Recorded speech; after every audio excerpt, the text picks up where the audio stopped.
On va appeler maintenant un garçon qui a été champion du monde en 125, qui est maintenant en Moto 2, Mike Di Meglio.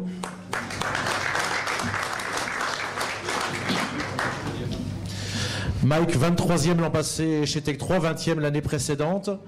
Tu as essayé pratiquement tous les châssis là maintenant, parce qu'en plus je crois que dans l'équipe d'Assar Martinez, au bout d'un moment vous aviez changé de châssis également avec ton coéquipier.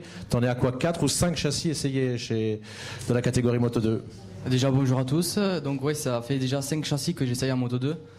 Donc j'ai pu un peu découvrir tous les châssis, je sais un peu ce que j'aime maintenant dans cette catégorie ou ce que j'aime pas. Donc voilà, je suis content. Cette année, je suis dans une très bonne structure avec le team Speed Up et mon coéquipier qui est Speedmaster, qui est Andrea Iannone. Donc les essais à gérer sont vraiment très bien passés. Donc je suis content de ce début avec eux. Andrea Iannone, c'est un super coéquipier. C'est un garçon qu'on aurait pu retrouver en catégorie Rennes cette année. C'est ton objectif, surtout toujours la catégorie Rennes? Bien sûr, c'est l'objectif. Donc, mais d'abord, il faudra bien se concentrer au Moto 2. Je pense que j'ai fait un bon step cet hiver pour essayer sur ma préparation, pour essayer d'analyser au mieux mon pilotage et évoluer. L'équipe me permet avec la machine d'être beaucoup mieux. Je suis déjà 2 secondes plus vite que l'année dernière sur le même circuit, avec beaucoup plus de facilité. Donc je pense que voilà, on a bien travaillé pour être le maximum prêt pour le Qatar. Donc voilà, prendre des gros points de suite et le championnat c'est long et il faut ramasser le maximum de points au fur et à mesure de la saison.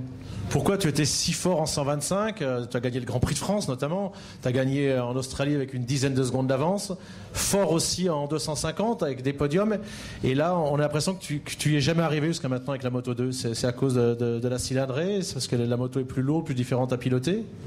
Les premiers essais qu'on avait fait en Moto 2, on a essayé plein de châssis, on m'a demandé mon avis, on m'a pas écouté. Après 3 courses, on a changé de châssis parce que ça allait pas. Je pense que voilà, on a fait des erreurs et j'en ai fait aussi parce que j'ai eu un peu de temps à m'adapter à la catégorie et aux 4 temps. Je pense que j'aurais dû beaucoup plus rouler avant la première saison de Moto 2 avec une 600 pour m'habituer au frein moteur. Et j'ai mis trop de temps à comprendre l'embrayage et comprendre cette catégorie. Mais voilà, je pense que j'ai beaucoup progressé depuis et je pense que j'ai fait des erreurs.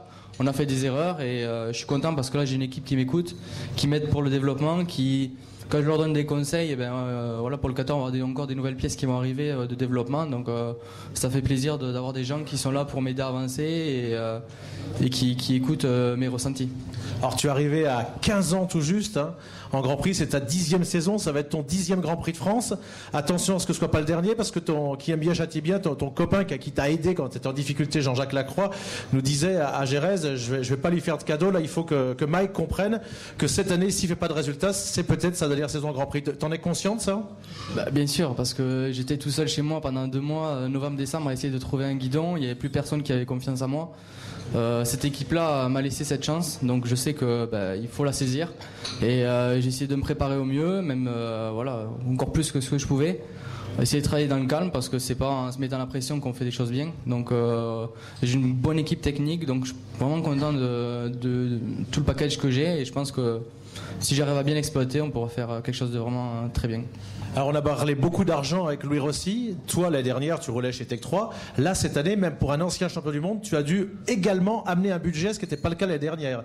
On peut être un grand champion moto et devoir payer pour rouler pour sa passion.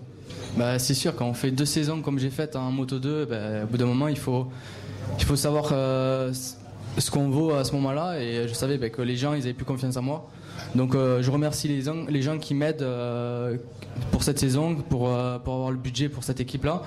Et voilà, c'est comme quand j'étais chez Ajo, des moments il faut prendre des risques. Je pense que quand je suis parti chez Ajo, j'ai pris les risques de prendre la meilleure moto, une des bonnes équipes, mais personne ne pensait qu'elle allait être championne du monde.